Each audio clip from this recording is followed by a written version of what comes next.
اللهم صل على سيدنا ومولانا محمد وعلى آل سيدنا وأصحاب سيدنا ومولانا محمد وبارك وسلم. الصلاة والسلام عليك يا رسول الله وعلى آلك وأصحابك يا محبوب رب العالمين. الصلاة والسلام عليك يا رسول الله وعلى آلك وأصحابك يا خاتم النبيين. ناظرین، آپ دیکھ رہے ہیں خصوصی ٹرانسمیشن جمال رمضان اور میں ہوں آپ کا میزبان علامہ محمد کاشف مدنی. آج ہمارے ساتھ جو مہمان تشریف فرمائے، سب سے پہلے آپ کا تعارف کرواتا چلوں. میرے ساتھ جو مہمان تشریف فرمائے کسی طرف کے آپ محتاج نہیں، عظیم مذہبی اسکالر، میری مراد عزت مآب مفتی غلام محی الدین صاحب تشریف فرمائے. آپ کو خوش آمدید بھی کہوں گا. السلام علیکم ورحمۃ اللہ تعالیٰ وبرکاتہ. السلام ورحمۃ اللہ وبرکاتہ. آپ کے ساتھ حضور علیہ الصلوۃ والسلام کی خوبصورت مدح کرنے والے میری مراد عزت مآب جناب حافظ سمیع الدین صاحب تشریف فرمائیں. آپ کو بھی خوش آمدید کہوں گا. السلام علیکم ورحمۃ اللہ وبرکاتہ. ناظرین، آج رمضان المبارک کی پہلی افطاری لے کر آپ کی خدمت میں حاضر ہیں، اور یقیناً رمضان المبارک کی برکت، رحمت، عظمت، شان، مقام، وقار، عزت والی گھڑیاں جب ہمیں نصیب ہوتی ہیں تو اس کا ہر ایک لمحہ اور ہر ایک لہجہ اللہ کریم کی قربت لے کر ہی حاضر ہوتا ہے. اور یقیناً رمضان المبارک وہ برکت رحمت والا مہینہ ہے کہ جس مبارک مہینے کے اندر بندہ مومن کی سانس کو بھی اللہ تعالیٰ ضائع نہیں جانے دیتا، بلکہ اس کو بھی ذکر خدا میں شامل کیا جاتا ہے. اور ساتھ ہی ساتھ یہ وہ مبارک مہینہ ہے کہ جس مبارک مہینے کے اندر اللہ تعالیٰ بندہ مومن کے ہر عمل، ہر فعل، ہر قول کو عبادت کے اندر شامل کرتا ہے. اور یہی وہ مبارک مہینہ ہے جو نجات کا مہینہ بھی ہے اور اللہ تعالیٰ سے قربت حاصل کرنے کا مہینہ بھی ہے. اور یہی وہ مہینہ ہے کہ جس مہینے کے اندر اللہ تعالیٰ اپنے بندے خاص پر تجلی فرماتا ہے، یعنی رحمت کی نظر فرماتا ہے. اور یقیناً یقین آپ نے بارہا مرتبہ سنا، حضور علیہ الصلوۃ والسلام نے اس مہینے کو اپنے گناہگار امتیوں سے تشبیہ دی. اور یقیناً رمضان المبارک میں یہ سمجھتا ہوں کہ اس لیے ہی امتیوں کو عطا کیا گیا چونکہ اللہ رب العزت اپنے محبوب صلی اللہ تعالیٰ علیہ وسلم سے اس قدر محبت فرماتا ہے کہ اپنے محبوب کے نام پر نقطہ بھی گوارا نہیں کیا. اور یقیناً جب نقطہ گوارا نہیں تو امتیوں کے نام اعمال میں گناہ کیسے گوارا ہوں گے. یقیناً رمضان مبارک کا برکت والا مہینہ ہمیں عطا ہی اس لیے ہوا ہے کہ پورا سال ہم سے جو خطائیں واقع ہوتی ہیں، جو لغزیں ہوتی ہیں، جو کمیاں رہ جاتی ہیں، وہ رمضان مبارک کی برکت اور رحمت والی ساعتوں میں اللہ تعالیٰ ہمیں معاف فرما دیتا ہے، اور یقیناً معاف فرما کے اپنی قربت عطا فرما دیتا ہے. ناظرین، اسی موضوع پر مزید بات کرنے کے لیے ہمارے ساتھ علامہ صاحب تشریف فرمائیں. میں آپ کی خدمت میں گزارش کروں گا کہ آپ رمضان مبارک کی حوالے سے قرآن و حدیث کی روشنی میں ہمارے سننے والوں کی رہنمائی فرمائیں. بسم اللہ. اعوذ باللہ من الشیطان الرجیم. بسم اللہ الرحمن الرحیم. شہر رمضان الذی انزل فیہ القرآن ھدی للناس وبینات من الھدی والفرقان. اللہم صل علی سیدنا و مولانا محمد وعلی آل سیدنا و مولانا محمد وبارک وسلم. سب سے پہلے علامہ کاشف مدنی صاحب آپ کا اور حق نیوز کی جتنی بھی ٹیم ہے سب کا بہت شکریہ کہ آپ ہر سال کی طرح اس سال بھی ایک لاجواب قسم کا پروگرام جمال رمضان کے حوالے سے لے کے آئے ہیں. رمضان المبارک کی آمد ہے، اور یہ ماہ مقدس، اس کے لیے اللہ تعالیٰ اپنی لاریب کتاب میں فرماتا ہے شہر رمضان الذی انزل فیہ القرآن. یہ جو رمضان کا مہینہ ہے اس میں قرآن نازل کیا گیا. ھدی للناس وبینات من الھدی والفرقان. اس قرآن میں ہدایت ہے لوگوں کے لیے.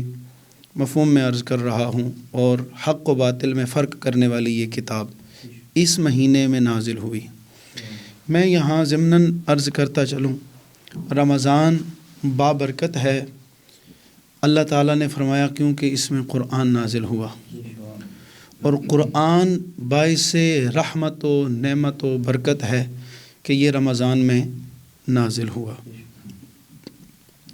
رمضان المبارک بڑی عظمتوں والا مہینہ ہے، اور اس کے لیے کریم اللہ پاک نے یہ ارشاد فرمایا ہے فَمَنْ شَهِدَ مِنْكُمُ الشَّهْرَ فَلْيَصُمْ، کہ جو اس مہینے کو پائے وہ کیا کرے؟ اس میں روزے رکھے۔ آقا علیہ الصلاۃ والسلام آپ فرماتے ہیں کہ رجب میری امت کا مہینہ ہے، شعبان میرا مہینہ ہے، اور رمضان شہر اللہ ہے، اللہ کا مہینہ ہے۔ اب دیکھیے گا، رمضان کی تیاری اللہ کے نبی شعبان میں کر رہے تھے، اور صحابہ فرماتے ہیں کہ آقا علیہ الصلاۃ والسلام جب شعبان شروع ہوتا تو آپ اپنا بستر باندھ کے رکھ دیتے اور اتنی کثرت سے روزے رکھتے کہ ہمیں گمان ہوتا کہ شاید شعبان کے روزے بھی فرض ہیں، لیکن پھر چھوڑ دیتے، اس میں وقف کرتے۔ تو نبی علیہ الصلاۃ والسلام سے پوچھا گیا تو آپ نے بتایا کہ یہ رمضان کی تیاری ہے اور یہ میرا مہینہ ہے شعبان۔ تو رمضان المبارک کی تیاری اللہ کے نبی پہلے جو ہے نا ایک مہینہ سے کر رہے ہیں۔ یقیناً اہل سنت کا عقیدہ ہے کہ نبی معصوم عن الخطا ہیں، انہیں عبادات کی ضرورت ہماری طرح نہیں ہے، انہیں اللہ کی طرف سے سند ملی ہے کہ وہ ہر خطا سے معصوم ہیں، لیکن وہ ہمیں تعلیم دینے کے لیے نبی وہ ہوتا ہے جو عبادت کے لیے حریص ہوتا ہے۔ عام مومن کے لیے یہ ہے کہ وہ اللہ کے قرب کا طالب ہوتا ہے، نبی تو پھر نبی ہوتا ہے۔ تو اللہ کے نبی صلی اللہ علیہ وسلم آپ فرماتے ہیں، ایک حدیث پاک میں ہے، امام بہقی نے اس روایت کو لایا ہے، امام حاکم نے بھی اس کو لایا ہے، تفسیر میں بھی موجود ہے۔ رمضان المبارک آیا، نبی علیہ السلام کے صحابی فرماتے ہیں کہ رمضان المبارک کا چاند طلوع ہوا تو اللہ کے نبی نے چاند کو دیکھ کر خوشی منائی اور فرمایا اس سے بابرکت چاند مسلمان پر طلوع ہوتا ہی نہیں۔ اور آقا علیہ الصلاۃ والسلام نے فرمایا یہ وہ مہینہ ہے جو مسلمان مومن کے لیے اس سے زیادہ برکات کہیں کسی مہینے میں ہوتی ہی نہیں ہے، اور مومن کے لیے اس سے اعلیٰ مہینہ نہیں ہے، اور منافق کے لیے اس سے برا مہینہ نہیں ہے۔ اور یقیناً جو رمضان المبارک کے آنے میں خوش ہوتا ہے وہ اپنے ایمان کا اظہار کرتا ہے، اور جس کا دل ناراض ہوتا ہے پھر اس کو ہم نہیں کہتے کہ تو کیا کہتا ہے، پھر نبی علیہ السلام سے سن لے، نبی علیہ السلام کہتے ہیں منافق پر یہ بھاری ہے، اس کے لیے یہ عذاب ہے۔ ٹھیک ہے، تو منافق تو پھر کفار سے بھی نچلے درجے کی بات ہو گئی، اس لیے اپنے ایمان کی حفاظت کرنے کے لیے رمضان کا استقبال بندے کو کرنا چاہیے۔ نبی علیہ الصلاۃ والسلام کے صحابی فرماتے ہیں، سیاح کی یہ روایت ہے، آقا علیہ الصلاۃ والسلام مسجد میں تشریف لائے خطبہ کے لیے، ممبر کے ایک قدم پہ پاؤں رکھا، ایک سیڑھی پہ قدم رکھا تو فرمایا آمین، دوسری سیڑھی پہ قدم رکھا تو آپ نے فرمایا آمین، تیسری سیڑھی پہ قدم رکھا تو آپ نے ارشاد فرمایا آمین۔ نبی علیہ السلام کے صحابی فرماتے ہیں یہ ہمارے لیے معمول سے ہٹ کر تھا، ہم نے ایسے سنا نہیں تھا۔ پھر اللہ کے نبی خطبہ ارشاد فرما رہے تھے، خطبے کے دوران تو آپ کو بتایا نبی علیہ الصلاۃ والسلام کے صحابہ کے لیے یہ ہے کہ وہ اس طرح بیٹھے ہوتے تھے کہ یوں لگتا تھا کہ وہ سر اگر ہلائیں گے تو پرندے ان کے سروں پہ بیٹھے ہوئے اڑ جائیں گے، تو اس طرح ادب سے بیٹھتے تھے۔ تو جب اس طرح ادب سے بیٹھتے تھے تو پوچھنا تو بنتا ہی نہیں تھا۔ پھر صحابی فرماتے ہیں جب نبی علیہ السلام ممبر سے واپس اترے تو ہم نے سوال کیا یا رسول اللہ آج معمول سے ہٹ کر کوئی چیز دیکھی ہے؟ تو نبی علیہ السلام آپ فرماتے ہیں کہ بالکل تم نے معمول سے ہٹ کر دیکھی ہے، جب میں ممبر کی سیڑھیاں چڑھنے لگا پہلا قدم رکھا تو جبریل امین تشریف لائے،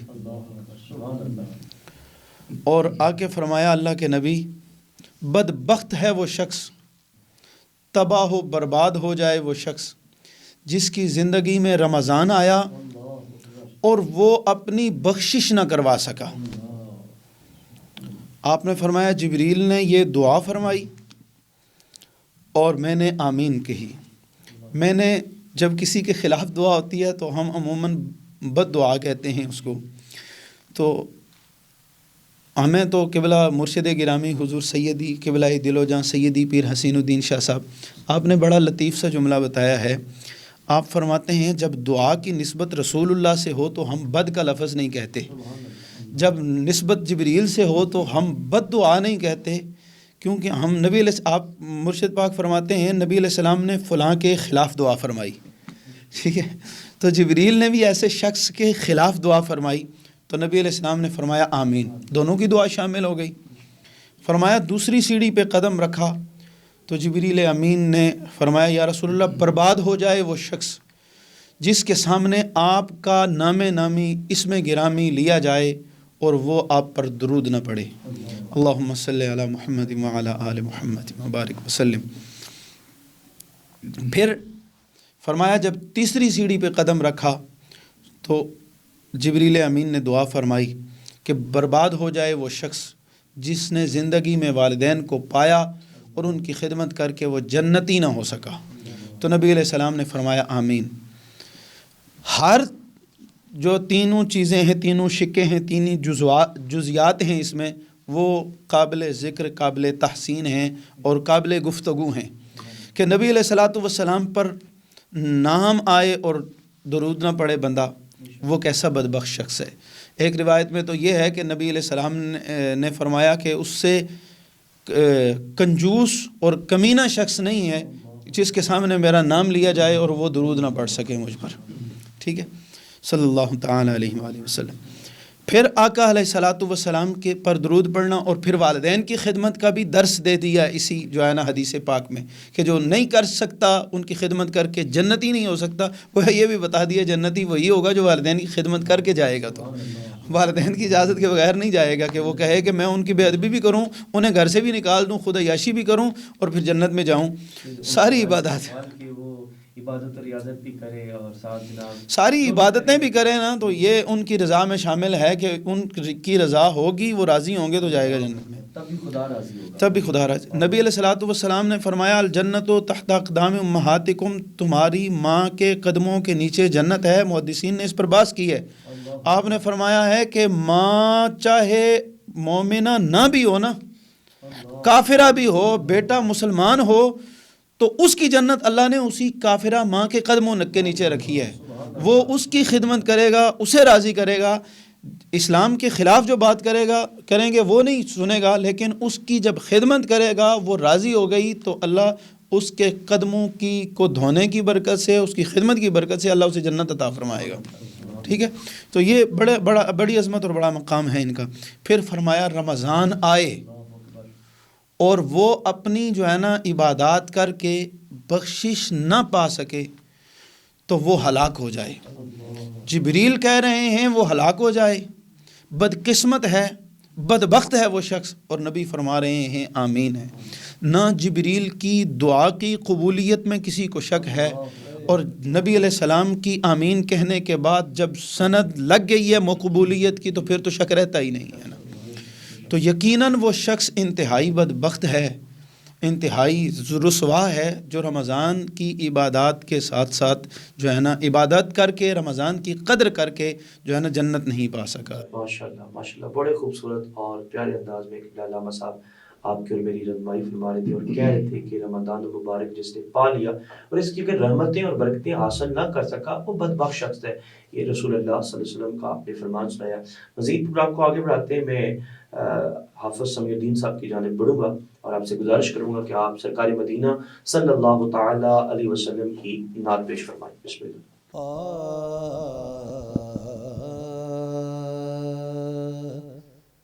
آپ سے جو بھی پیار کرتے ہیں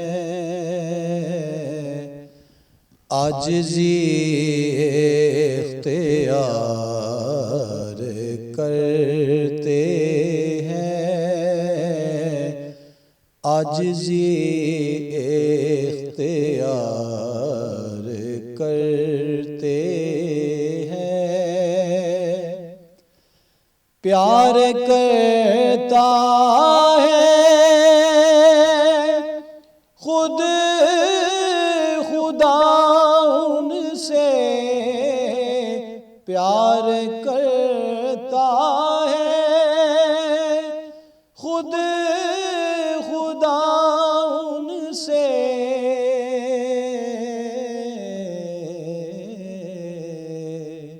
جو محمد سے پیار کرتے ہیں جو محمد سے پیار کرتے ہیں ہم کو قرآن سے محبت ہے ہم کو قرآن سے محبت ہے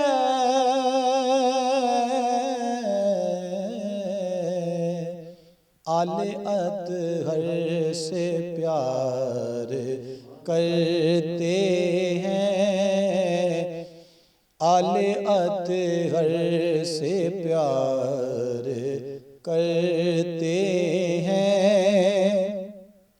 آل اطہر سے جو بھی پیار کرے آل اطہر سے جو بھی پیار کرے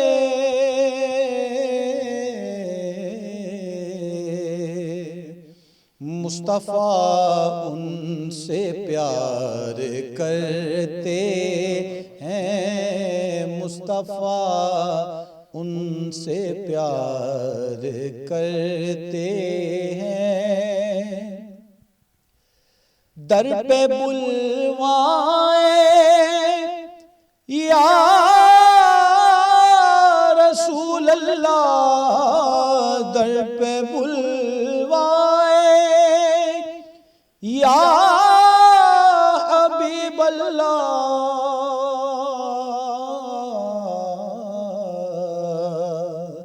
عرض غم خاک سار کرتے ہیں عرض غم خاک سار کرتے ہیں آپ سے جو بھی پیار کرتے ہیں عاجزی اختیار کرتے ہیں ماشاءاللہ خوبصورت اور احسن انداز سے حضور علیہ الصلوۃ والسلام کی مدح شریف فرما رہے تھے. میں ایک دفعہ پھر قبلہ علامہ صاحب کی خدمت میں حاضر ہوگا. جس طرح رمضان المبارک جب تشریف لاتا ہے اس کے لیے ہر قسم کی تیاری کی جاتی ہے, جہاں لباس کی تیاری کی جاتی ہے اور اہل محبت مسجد کا بھی انتخاب کرتے ہیں, امام کا بھی انتخاب کرتے ہیں اور تراویح سننے کے لیے قاری صاحب کا انتخاب کیا جاتا ہے. یہیں پر میں آپ سے کہنا چاہوں گا کہ ہمارے سننے والوں کو یہ بھی آپ آگاہ فرمائیں کہ رمضان المبارک کے مبارک مہینے کے لیے ہمیں عبادات کو کون کون سی عبادات ہیں جو منتخب کر کے ان عبادات کو اللہ تعالیٰ کی قربت کو حاصل کیا جا سکتا ہے, اس حوالے سے ذرا رحمت فرما دیں. بسم اللہ. علامہ کاشف مدنی صاحب آپ نے بڑا زبردست سوال کیا ہے کہ ان عبادات کون سی منتخب کی جائیں. انتخاب تو پہلے اللہ کا ہے, اس نے جو منتخب کر دی ہیں وہ پہلے تو وہ ہیں, ٹھیک ہے, فرضی عبادات, وہ انتخاب میرا اور آپ کا نہیں ہے, وہ میرے اللہ کا انتخاب ہے. سب سے پہلے روزہ رکھنا ہے, پھر نماز بر وقت پڑھنی ہے, اور یہ نہ ہو کہ بندہ قرآن پاک پڑھتا رہے, نوافل پڑھتا رہے اور فرض رہ ہی جائیں, ٹھیک ہے. رات کو تراویح پڑھے, عبادات کرے, دیر تک جو ہے نا وہ کہے کہ میں عبادت کروں گا, نوافل سو پڑھے اور فجر کی نماز رہ جائے, تو یہ کم از کم نہیں. سب سے پہلے وہ چیزیں ان کا انتخاب کرنا ہے جو اللہ تعالیٰ نے منتخب کی ہیں. اس کے بعد تلاوت قرآن کا ہے. اس رمضان کے روزے کے لیے, رمضان کے لیے بالخصوص آقا علیہ الصلوۃ والسلام کی حدیث پاک کا مفہوم ہے کہ جو نوافل ہیں ان کا ثواب فرائض کے برابر چلا جاتا ہے, اور جو فرائض ہیں ان کا جو ہے نا ثواب 70 گنا بڑھا دیا جاتا ہے. اور یہاں تک روایت آتی ہے کہ چاند رمضان کا طلوع ہوتا ہے تو اللہ جنت کے دروازوں کو کھول دیتا ہے اور جہنم کے دروازوں کو بند کر دیتا ہے. یاد رکھیے گا یہ مسلمان مومن کے لیے ہے. ٹھیک ہے، یہ جو اصطلاح ہے، اصطلاح کا مطلب یہ نہیں ہے کہ جنت کا دروازہ بند ہو گیا، کھل گیا، اب جو بھی چاہے وہ بڑھ جائے، اور جہنم کا دروازہ بند ہو گیا کافر بھی نہیں جائے گا. یہ ارشاد مومن کے لیے ہے کہ اللہ مومن کی توفیقات میں اضافہ کرتا ہے اور اس کا لگاؤ دین کی طرف زیادہ ہو جاتا ہے، عبادات کی طرف زیادہ ہوتا ہے، اور وہ جہنم سے ہٹتا ہے اور جنت میں داخلے کے لیے. بعض اوقات جب یہ حدیث بعض اوقات ایسا جب حدیث پاک پڑھتے ہیں نا تو لوگوں کے ذہن میں سوال آ جاتے ہیں کہ جی بھائی ان میں جو کافر مرے ہیں ان کے لیے کیا ہے؟ تو ان کے لیے یہ ہے کہ یہ ارشاد مومنین کے لیے ہے اور مسلمانوں کے لیے اللہ تعالیٰ نے جنت کو سجایا ہے. پہلے تو یہ عبادات کریں، ٹھیک ہے، فرائض. پھر جو میں قبلہ مرشد گرامی فرمایا کرتے ہیں کہ نوافل بھی بڑا مقام ہے ان کا، لیکن ضروری بندے کو یہ چاہیے کہ جو نمازیں قضا ہوئی ہیں وہ لوٹاتا رہے. یہ یقیناً بڑی قیمتی بات آپ نے کی اور اکثر لوگوں کو پتہ نہیں ہوتا. اگر آپ نے یہ بات کر دی تو ساتھ اگر آپ اس چیز کو بھی بیچ میں ایڈ کر دیں کہ اس کو ادا کس طریقے کار سے کرنا ہے. یہ بھی بالکل ٹھیک ہو گیا، میں بھی یہ کر دیتا ہوں. میری تو بڑے عرصے سے عادت بھی ہے، اور قبلہ مرشد گرامی حضور سیدی پیر حسین الدین شاہ صاحب، ہمارے جتنے بھی اساتذہ ہیں وہ اس چیز کا درس دیتے ہیں. وہ بتاتے ہیں نوافل کی یہ اہمیت ہے کہ تم پڑھو تو ثواب ہوگا، تمہارے جو ہے نا مدارج بڑے ہوں گے، تمہارا جو ہے نا اللہ کا قرب تمہیں ملے گا. لیکن اگر نہ پڑھو تو گناہ نہیں ہوتا. لیکن فرائض ایسے ہیں کہ جب تک تم ان کی ادائیگی نہیں کرو گے مسلسل تمہارے ذمہ اس کا گناہ لکھا جا رہا ہے. ٹھیک ہے، تو جب بندہ وہ اس کی قضا کر لیتا ہے تو وہ جو گناہوں کا اضافہ ہے نا جاریہ، وہ رک جاتا ہے بندے کا، وہ اس کے ذمہ سے اتر جاتی ہیں. پھر اللہ تعالیٰ معاف کرنے والا ہے. پھر میرے اس کے قبلہ پاک تو فرماتے ہیں بندے کو قضا نماز کر کے اللہ کے بارگاہ میں استغفار بھی کرنی چاہیے کہ مالک جو عرصہ چھوٹ گیا ہے، جو رہ گیا ہے، جو دیر ہوئی ہے، اس کے لیے معافی چاہتا ہوں. ٹھیک ہے. یہ پھر ادا کا طریقہ کار جو آپ نے پوچھا ہے وہ بھی میں عرض کرتا چلوں. کافی سارے عوام ہے جو ادا تو کرنا چاہتے ہیں لیکن انہیں سمجھ نہیں آتی کہ ہم ادا کیسے وہ کس نماز جو ادا کر رہے ہیں وہ بھی نماز ہے اور جو قضا ہے وہ بھی نماز ہی ہے. بات یہ ہے کہ فرائض کی قضا ہے، نوافل کی قضا نہیں ہے، سنن کی قضا نہیں ہے. جو نماز کے رہ گئی ہیں نا ان کے فرائض کی ادائیگی ہوگی. واجبات تو واجب ہے نا، واجبات تو نہیں چھوڑ سکتے نا ان کے بغیر. جو نماز قضا کرنی ہے نا وہ پوری بھی آپ جس طرح ہم نماز پڑھتے ہیں ویسے بھی اگر پڑھیں گے تو ادا ہو جائے گی کہ میں فلاں دن کی نماز قضا پڑھ رہا ہوں. جو الفاظ مشہور ہیں نیت کے وہ بھی آپ کر سکتے ہیں. نیت دل کے ارادے کا نام ہے. دل میں ارادہ کر کے آپ باندھیں اور پوری نماز جس طرح فرض پڑھتے ہیں آپ ویسے پڑھیں تو بھی ادا ہو جائیں گی. لیکن علماء کہتے ہیں اگر آپ کو جلدی ہے اور آپ نے جلدی کرنی ہے تو جو نماز کے اندر فرائض اور واجبات ہیں انہیں پورا کر لیں. ٹھیک ہے. اب فرائض اور واجبات کے لیے الگ سیشن ہونا چاہیے کہ میں تفصیل سے یہاں پہ بتاؤں. جو نماز کے اندر کے فرائض ہیں نا وہ پڑھ لیں آپ. تکبیر تحریمہ ہے، سورہ فاتحہ ہے، سورت ملانا ہے، رکوع ہے، اس میں ایک تسبیح ہے اور کھڑے ہونا رکوع سے سمیع اللہ لمن حمدہ، اسی طرح اللہ اکبر. یہ تفصیل تھوڑی لمبی ہو جائے گی لیکن پھر بھی فرائض و واجبات نماز کے دیکھ لیں. یہ فرائض و واجبات ادا کریں گے تو نماز قضا ادا ہو جائے گی. سبحان اللہ، سبحان اللہ. بڑی خوبصورت بات قاری صاحب آپ نے کی. اور یقیناً کافی سارے لوگ رمضان مبارک میں جو ساری رات نوافل پڑھتے رہتے ہیں اور جو ساری رات قرآن شریف کی تلاوت کرتے ہیں اور دیگر نفلی عبادات کو اپنے اوپر لازم سمجھ کے کر رہے ہوتے ہیں. اصل میں وہ بیچارے ان کی غلطی نہیں ہوتی، وہ حریص ہوتے ہیں کہ زیادہ سے زیادہ ہم عبادت کر سکیں. انہیں اسی لیے تو فرمایا نا کہ مومن کا جو ہے نا عالم کا سونا بھی عابد سے کے جاگنے سے بہتر ہے. بات یہ ہے کہ سیدنا فاروق اعظم رضی اللہ تعالیٰ عنہ کا غالباً قول ہے کہ وہ عبادت گزار جو پوری رات عبادت کرتا ہے اور فجر کی اس کی نماز رہ جاتی ہے، اس سے وہ عالم وہ شخص بہتر ہے جو عشاء کی نماز فرض جماعت کے ساتھ پڑھتا ہے اور اس کے بعد سو جاتا ہے اور صبح کی نماز جماعت کے ساتھ پڑھتا ہے. ٹھیک ہے، تو اس کی ساری رات عبادت کی لکھی جاتی ہے۔ اچھا، رمضان المبارک کی بڑی برکات ہیں۔ ایک تو آپ نے روزہ رکھا، روزہ ایسا ہے کہ اللہ تعالیٰ فرماتا ہے الصوم لی وانا اجزی بہ، روزہ میرے لیے ہے اور میں اس کی عبادت، اس کی جزا میں خود ہوں، ٹھیک ہے۔ ایک تو ترجمہ کرنے والوں نے یہ بھی کیا ہے نا کہ میں دوں گا، میں دیتا ہوں، میں دوں گا، اور ایک یہ ہے کہ میں خود اس کی جزا ہوں، اور اس کے لیے محدثین اس میں حضور علیہ السلام نے ارشاد فرمایا کہ روزے دار کے لیے دو خوشیاں ہیں، ایک وہ افطاری کے وقت خوشی محسوس کرتا ہے، اور دوسری خوشی وہ روزے معاشر اللہ تعالیٰ اسے اپنا دیدار عطا فرمائے۔ سبحان اللہ۔ یہ قیامت کے دن یہ اس کی جزا ہے نا۔ اچھا، دیگر عبادات بھی بڑی اعلیٰ ہیں، نماز افضل العبادہ ہے، لیکن اس میں جو ہے نا بندے کا افعال نظر آ جاتے ہیں، اس میں ریاکاری بھی نظر آتی ہے کبھی کبھی، اگرچہ نہ کسی بندے کی نیت ایک ریاکاری اس کے جو ہے نا دل کے معاملات ہیں، اور جتنی بھی عبادات ہیں، خدمت خلق ہے، جو ہے نا ثنا خوانی ہے، تلاوت قرآن ہے، وہ سامنے ہے، لیکن روزہ یہ راز ہے بندے اور اللہ کے درمیان۔ اگر میں نہ رکھ کے آپ کو کہوں روزے دار ہوں تو آپ کو نہیں پتہ چلے گا کہ یہ روزے دار ہیں یا نہیں، اور میں رکھ کے آپ سے چھپا کے رکھوں تو بھی یہ میرا اللہ اور میرے درمیان راز ہے، تو یہ بندے کا راز ہے اللہ تعالیٰ کے ساتھ۔ تو اللہ تعالیٰ فرماتا ہے میرا تیرا راز ہے تو پھر جزا بھی میں ہی تجھے دوں گا، ٹھیک ہے۔ تو اللہ جزا عطا فرماتا ہے، تو آپ نے عرض کر دی کہ دیدار عطا فرمائے گا اللہ تعالیٰ۔ اس پر میں بڑی زبردست مجھے جو ہے نا بات یاد آئی، میں وہ بھی عرض کرتا چلوں کہ دیدار الہی کیا ہے، اس کی چاشنی کیا ہے، ٹھیک ہے۔ اس کی چاشنی یہ ہے کہ ایک مختصر حدیث کے جو ہے نا میں الفاظ کہ قیامت کے دن جو شہید ہے وہ جنت میں بھی پریشان ہوگا،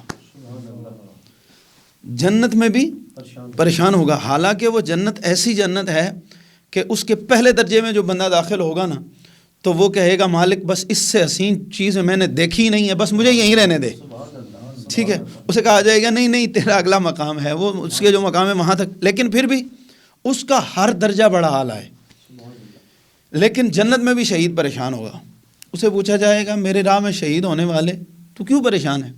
وہ کہے گا مالک تیری جنت میں وہ چاشنی نہیں ہے جو تیری راہ میں شہید ہونے میں چاشنی ہے، تمنا کرے گا دوبارہ وہ میری خواہش یہ ہے کہ تو دنیا میں مجھے بھیجے، میں تیری راہ میں جہاد کروں، پھر کافر کے تیر سے، تلوار سے، گولی سے میں شہید ہوں، پھر جنت میں آؤں۔ تو علماء نے، محدثین نے اس پر بھی بحث کی ہے کہ وہ اس کی خواہش کیوں کرے گا، تیر لگنے سے، تلوار لگنے سے، گولی لگنے سے تو بندے کو تکلیف ہوتی ہے، یہ کیا ہے؟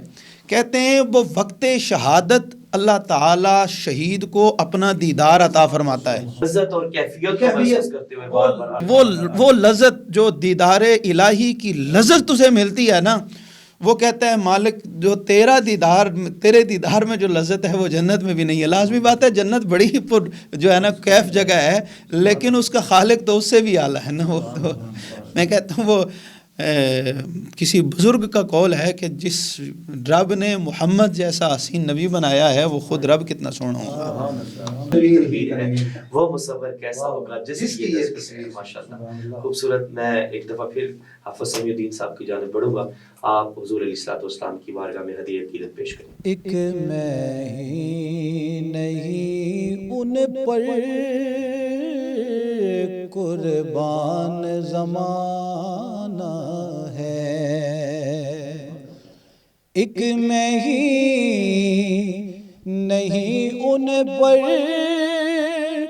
قربان زمانہ ہے، ایک میں ہی نہیں ان پر قربان زمانہ ہے، جو رب دو عالم کا محبوب یگانہ ہے، جو رب دو عالم کا محبوب یگانہ ہے۔ کل پل سے ہمیں جس نے خود پار لگانا ہے، کل پل سے ہمیں جس نے خود پار لگانا ہے، زہرا کا وہ بابا ہے، حسنین کا نانا ہے زہرا کا، وہ بابا ہے حسنین کا نانا ہے۔ آؤ در زہرا پر پھیلائے ہوئے دامن، آؤ در زہرا پر پھیلائے ہوئے دامن، ہے نسل کریموں کی لجپال گھرانہ ہے، کملی والا لجپال گھرانہ ہے۔ عزت سے نہ مر جائے یوں نام محمد پر، عزت سے نہ مر جائے یوں نام محمد پر، ہم نے تو یوں بھی ایک دن دنیا سے تو جانا ہے، ہم نے تو یوں بھی ایک دن دنیا سے تو جانا ہے۔ محروم کرم اس کو رکھیے نہ سر معاشر، محروم کرم اس کو رکھیے نہ سر محشر، جیسا ہے نصیر آخر سائل تو پرانا ہے، جیسا ہے نصیر آخر سائل تو پرانا ہے، ایک میں ہی نہیں ان پر قربان زمانہ ہے، جو رب دو عالم کا محبوب یگانہ ہے۔ بڑی خوبصورت انداز سے حضور علیہ السلام کی مدح شریف فرما رہے تھے۔ ناظرین، رمضان مبارک کی برکت، رحمت اور خاص قربت والی ساعتیں آپ کو میسر ہیں۔ ان لمحات کو قیمتی سمجھ کر اور غنیمت سمجھ کر اور اللہ تعالیٰ کی قربت حاصل کرتے ہوئے گزاریے گا۔ اللہ تعالیٰ میرا اور آپ کا حامی و ناصر ہو۔ پروگرام کا وقت اختتام پذیر کو ہے۔ میں آخر میں ایک دفعہ پھر اپنے مہمانوں کا شکر ادا کرتا ہوں کہ آپ لوگ اپنی گفتگو مصروفیات سے وقت نکال کر تشریف لائے۔ اپنی جانب سے اور رمضان ٹرانسمیشن کی پوری ٹیم کی جانب سے آپ کا شکریہ ادا کرتا ہوں کہ آپ تشریف لائے۔ اللہ تعالیٰ آپ کو دارین کی سعادتیں نصیب فرمائے۔ ناظرین، مجھے اجازت دیجیے، انشاءاللہ عز و جل نئے پروگرام کے ساتھ پھر ملاقات ہوگی۔ تب تک کے لیے اجازت دیجیے۔ السلام علیکم ورحمۃ اللہ وبرکاتہ۔